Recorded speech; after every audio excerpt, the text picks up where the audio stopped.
Hello, everybody, and welcome to episode 38 of Therapy Thoughts with Lindsay. And as always, Randy Cash, even though he is still way over there in computer land. Hey, how are you way over there? I'm good. We kind of got like a rhythm going on now. I feel like we've been recording this remote thing for the better part of the last, like 7, 8 weeks now, which we had to take last week off. I've been in kind of this creation launch mode, and I was just so overwhelmed with everything I had going on. And I'm like, you know what? Kind of one of those things when you're in business for yourself, you get to make the rules. And so I just thought I'm going to take off a week from the blog and the podcast, do some reevaluation, figure out where I am, and then come back strong on episode 38. So, hey. Welcome to being a self-employed person. Being a business owner takes some work sometime. It's that extra stuff that nobody really thinks about. That's like I'm so tired of doing with my day job, doing bids, getting back to people, making sure everything's where it's supposed to be. It's all the stuff after the 8-hour workday that you have to do in addition to the 8-hour workday that people don't really understand how much time it takes. I'm over here going an 8-hour workday. I wonder what that would be like. No, I kid, because I really do love all the things that I do, right? Like I love all my various hats that I wear. It's a lot of fun. I feel like I get to, keep it interesting. I mix it up from, point A to point B, but I also have to make sure that I'm not like too diversified or overextending myself. And I will say that this whole shutdown time has allowed me to really, I guess, launch the coaching and consulting side of my business and really get it up to full speed. Because I was kind of not dragging my feet, but I was definitely not in any major hurry to get it launched. I was just kind of coasting and letting things build slowly. But this kind of forced me to go, okay, I'm ready to get this stuff going. Like, enough just messing around. Like, let's get it done. Right.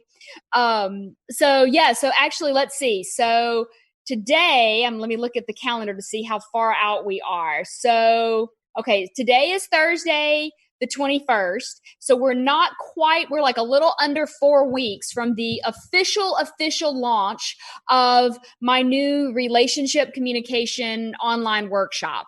I've done some larger versions of this in the past and had a few people go through it, and then decided to create more of like a approach where you could do pieces of it. You could do the whole thing. You could do the whole thing plus some one-on-one work and have some options along the way. So I actually, back a couple months ago, had some beta testers that agreed to go through the workshop for, a really low cost and kind of give me some feedback as we went about what worked, what didn't work, what they liked, what they didn't like. So now I have it all sort of figured out, and I'm in the process of building the actual site so that they can, you sign up, you log in, you watch the videos in the leisure of wherever you are. You download the worksheets that go along with the videos. You do the at-home stuff, and it's kind of pick and choose and do your own coaching from home sort of thing. I'm super excited about it. Well, that's great, man. You should. And I think now with everything that's happened with everybody being sheltered so much, and we have more experience now with the online conferencing and communications, the Zoom things like us and 10 million other people are doing every day. So it's a little more commonplace. So everybody's got a crash course in it. So maybe that is helpful, and people will be a little more open to giving something like that a try.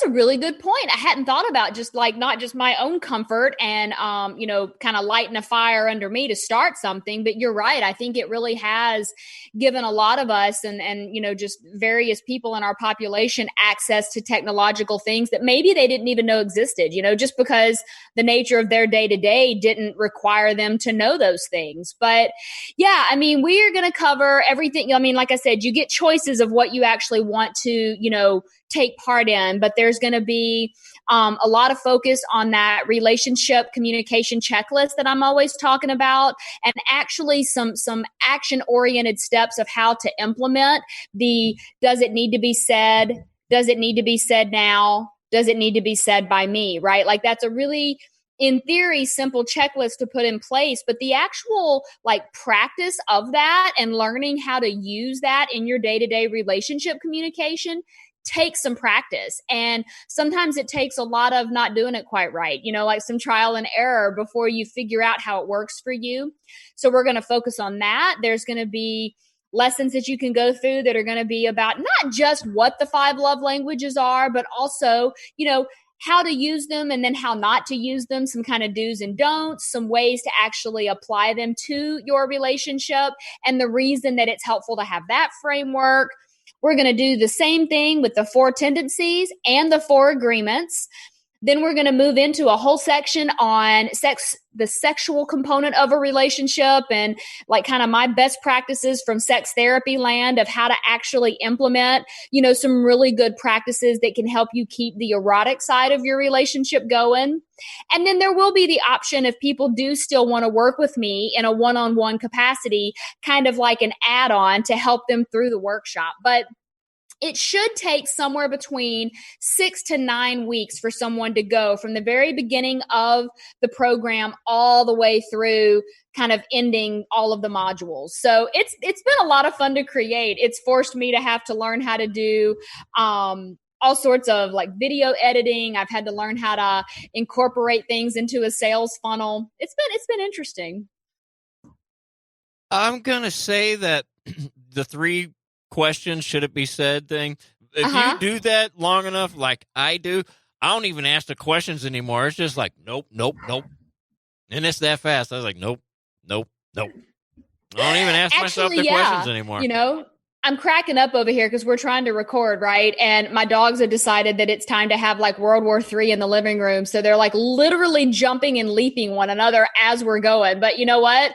I just kind of roll with it. I attended a really interesting webinar that was like, that whole idea of just better done than perfect. I've really tried to, embody that and sort of like make that my motto, because I can sit there and overthink something. And I think old Lindsay would have been like, no, there's some background noise. We must start completely over. So I'm kind of proud of myself a little bit right now because I'm not like freaking out completely. Yeah, I don't have Kitty running around in the background here or anything. And that's odd because usually if he knows the camera's on, I guess it's got the little lights up there. He sees it, so he'll get on the floor and do his little act. But I guess he's so gone. Funny. As you said that, it literally looked like some white fur just like drifted up into the air. Like it literally, like on camera, you just see it like rising. Probably did. But no, you are correct. That checklist has become just such a foundational piece of the work that I do really with all my clients, because I feel like even if I'm working with someone one-on-one individually and not, like coupled work, there's still a lot of elements of what it's like being in a relationship and, trying to figure out that whole relationship communication thing. And so that checklist of, and I'm going to say it again, does it need to be said? Does it need to be said now? Does it need to be said by me? Is a really helpful way to just sort of ask yourself, maybe you want to say something. And in relationships, we tend to be quite nitpicky with our significant other in a way that we may not be with just the general population that we would interact with. And so because of that, it's helpful to be able to go through that filter, because if you can't say yes to all 3 of those questions, then maybe that thing that you're about to say doesn't really need to be said. And sometimes it is just maybe it needs to be said, but the timing is wrong. Sometimes it's maybe it needs to be said, but you may not be the right delivery source for that message, because it's easier sometimes to hear certain things from different sources rather than, hearing it from our significant other, because that tends to be the person that we're going to be the most intimately connected to, but also can get our feelings the most hurt, can feel the most attacked by, and can really just feel like we're not on the same page. And what tends to happen is it keeps people, what I call like up here in the weeds. They're just fighting and bickering about things that don't matter.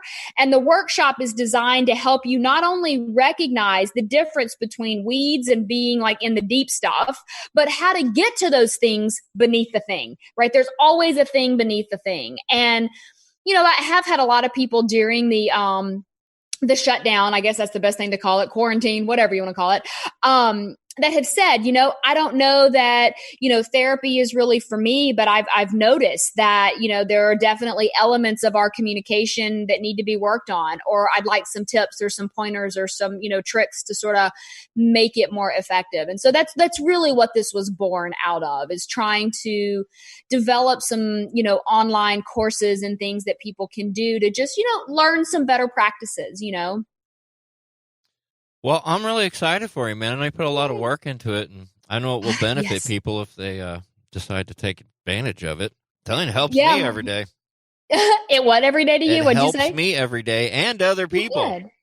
Well, good. Yeah. I actually, so what I've done, I'll put a link in the, in like the write up of this blog on the website, but there's actually a waiting list that you can join. And so I decided, rather than trying to just launch everything and blast it out in a bunch of, online social media things all at one time. This way, if there's somebody that is interested, they just click the link, they sign up to get an update about when things are fully launched. And there's going to be some like pre-launch offers that I'm going to be sending out, and some extra special like little goodies and bonuses that people can take part in if they're on that wait list. So it's very easy to find. I have been trying to update my social media all over the place with it. But, if you are interested in knowing more about the workshop, you can join the wait list. You can also feel free to reach out to me and either do that through my website or through one of my social media platforms. I'll give you that info in a minute. But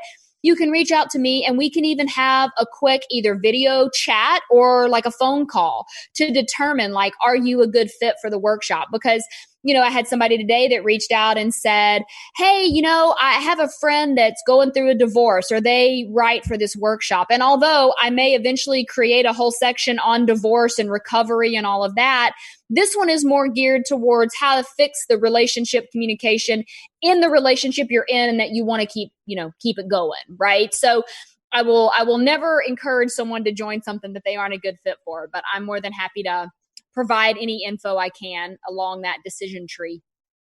I will say that going through my divorce, that was the one time that I needed some therapy, some guidance, some help. It was very rough time period for me, and that's when I was fortunate enough to find the therapist that I found that worked very well for me. Yeah, that's a difficult time for people. And, that might be, if someone's going through something like that, more of a time where they need some more specialized one-on-one, meetings, so that it doesn't feel like they're kind of scattered or don't quite know how to apply things. The workshop idea is really meant more for people that say, I'm happy in my relationship. I want to keep it going. Maybe traditional therapy for whatever reason doesn't work for us, or we're not local to the St. Louis area, or whatever it may be. And so here's a way to get some of those, tools and tricks and tips and all of that I've sort of developed and created over the last almost 15 years of doing this work. And so hopefully I'll be able to, add some things to it. And so I've already had some requests for the divorce thing, because I think it's definitely an area that needs focus. It's just not quite exactly what we're talking about in this specific workshop, but we will totally come back to that. Like, it is on my radar for sure. Going back a second, if I may, you mentioned love languages. I have noticed my love languages have kind of changed a bit. Yep. I can see that. I'm not super sweet with my voicing of all these sweet nothings and poetic kind of crap like that anymore. I'm very much, service, do things nice to show how I feel, and less of saying how I feel, if that makes any sense. It does. Actually, one of the things, and this is what we dig into, I'll give you a little teaser of what we dig into in the workshop, that module of the workshop. So there are 5 love languages that are sort of identified in the work of Gary Chapman. And I love the work as a foundational piece. But what I think it's lacking is that not only do sometimes people shift, like you just said, over time. So I think it's important to sometimes retake that quiz to see where you line up. But it's also important to recognize that some people give and receive love in different languages. Like, you might be very much an active service person in how you give love. You might really like someone to give you gifts, or physical touch is the way that someone would show you their affection or their love for you. So I think it's important to take the love languages as a foundation and then really dig deeper into how this can be an effective tool to give you a framework to view yourself and to view your relationship, so that you're not missing something in translation, but that you're also really tuned in to what your partner needs as well as what you need. And if I could even go one step further, I think there are a lot of people that maybe have more than one love language that is sort of high on their list. And so one of the modules, we actually talk about how to combine the love languages so you kind of check multiple boxes with one activity. And so the workshop is designed where there are video teaches that include me literally talking to the camera like I'm doing in this Zoom meeting with you right now, and kind of giving some insight. And then there's worksheets and activities that either I suggest you go do, or I have you like download a worksheet and kind of fill it out and use it as a way, for both people in the relationship to connect. So hopefully it will be found as helpful as I think it will be. But I have had, like I said, the beta testers going through it and giving me some insight into what works and what doesn't. So I'm taking that to heart and really trying to apply the feedback I'm getting.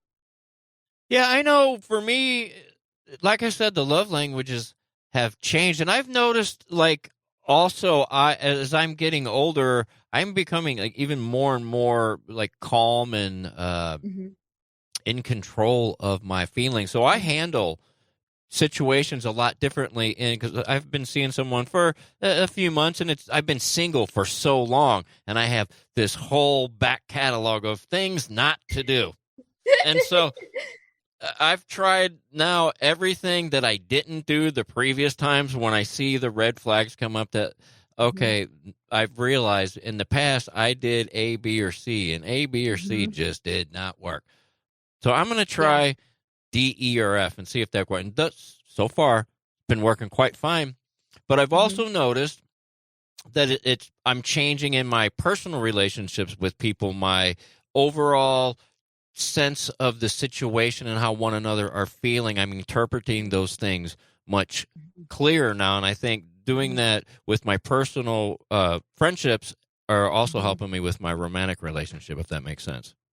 It does. And, you bring up another good point, and I know we got to wrap this up here in a second, but this workshop is meant not just for people that are in a relationship. So it could be people that want to work on their relationship communication in an existing relationship and sort of get things on track, or, back on track, or maybe on track for the first time.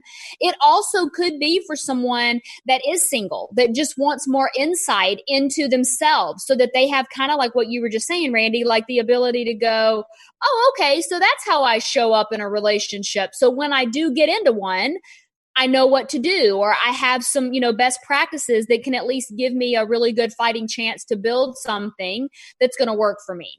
So it's kind of those two groups is really who is going to be a best fit for this specific workshop, but it really is going to be the first of many. So, and I like the fact that I'm like, yay, I have found a way to like really launch this whole thing. And I have said this, if I said it once, I've said it a million times. If just one person goes through it and says, you know what, that helped me, that feels like a success for me. Like I really am motivated by just wanting to help and trying to find a platform to take the skills that I know I have in working with people and putting it in a format that they can then consume in a way that's helpful. So here goes something. I'm not going to say here goes nothing, because I think it's going to be a success. So here goes something. Yeah, I agree. I think you'll do well. I know we have done radio for a bit together. We've been friends for a while. And I just want to say to people, this stuff that you say, I've heard it, and I heard it, and I heard it, and I've absorbed it, and it rubbed off, and it works, man. I'm telling you. It works. Oh, I love that. I'm going to have to get you to like recap that for me later, because I'm going to have to quote you in something, because that's pretty awesome. Okay. But no, I do. And I appreciate that. I think that's really where a lot of it came from too, was people in my personal life saying, hey, that thing you said, that really helped me. And in my mind, I'm over here going, I don't even remember what I said. So it took me a little bit to go back and be like, so what are the things that I say to people, and what does that even look like? And so it has. It's been a lot of fun in creating, and that kind of being in business for yourself, there's not really a model to follow. So you're sort of just doing what you think and hoping it gets to the right people. So I feel like, though, with the steps I've taken, we're going to see what happens. So Yay. I guess sooner rather than later, they might be doing some comedy stuff again. Are you going to get to be all comedic again?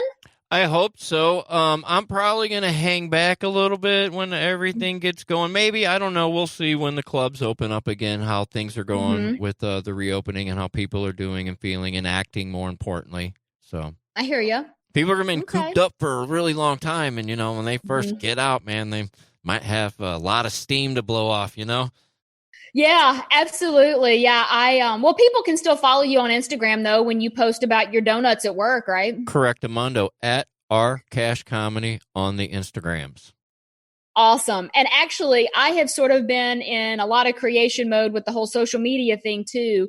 In addition to going to lindsaywalden.com to find literally all the info for all the stuff we've been talking about today, I'm continuing to do stuff on Facebook, either at Lindsay Walden Consulting or at Lindsay Walden Therapy on that platform. On Instagram, it's at This Is Lindsay Walden. And I'm doing quite a bit over there of just kind of free, quick content in my stories on a daily basis, talking about the workshop and other best practices of communication. You can still follow me on Pinterest at Therapy Thoughts. And I have officially started posting some video teaches that are very quick over on TikTok. So I am at This Is Lindsay Walden over there. So I've kind of diversified. I've got a number of platforms where people can follow me and, absorb the content I've got. And just, like I said, wanting to put as much out there as I possibly can. So thank you all for tuning in. We will continue this on our weekly schedule, even though we took last week off. I have every intention of continuing it weekly. Thanks as always for doing this with me, Mr. Cash. And for all of you listening, make it a great week.